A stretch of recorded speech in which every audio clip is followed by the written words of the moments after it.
Welcome to the Daily for Tuesday, June 14th with Simon Borg. I'm Jason Seguini. All the news going on right now on the field centers around Gold Cup. A day after Mexico sweeps their group, Jamaica now does the same in Group B action. And when they say that Jamaica's team might be their best in history, they're not kidding. At Red Bull Arena yesterday, where they were in essence the away team, Jamaica, the Reggae Boys, they put on a show of personality. And MLS players were at the center of it. Ryan Johnson, his goal was a show of personality from him. He knew what he wanted to do with the ball, send it against the crossbar, off the goalkeeper and in, but he was determined in getting that ball in the back of the net. And Dane Richards, another phenomenal game. These players were not intimidated by the Honduran team. They fouled when they needed to foul. They attacked when they needed to attack. I think the Gold Cup field has to be worried about this Jamaica team. And Jamaica finishing their group with 7 goals for 0 goals against. Very impressive for them. Honduras finishing second, Guatemala third in Group B. Now we move to Group C action tonight, where Canada starts it off against Panama.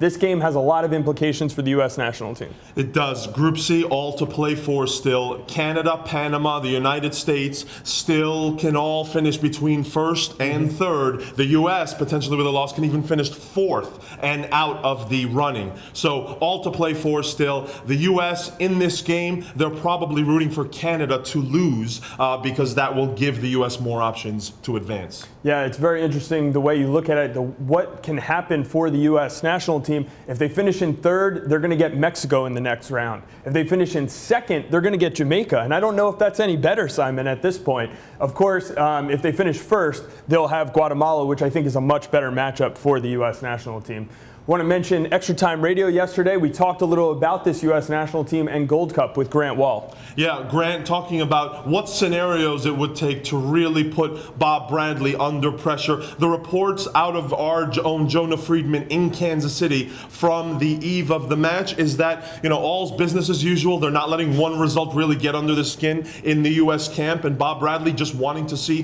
his team respond from the lackluster performance against Panama. All right, you can get Extra Time Radio on iTunes or Buzzsprout. We also had Kansas City head coach Peter Vermees on that show.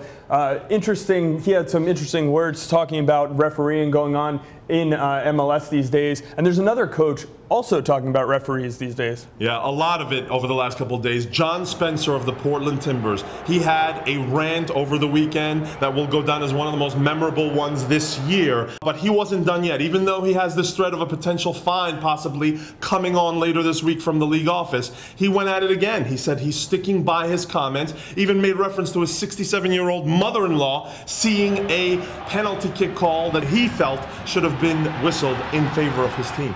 All right, well, that's all we have for the Daily today. We will be back tomorrow, of course, with more.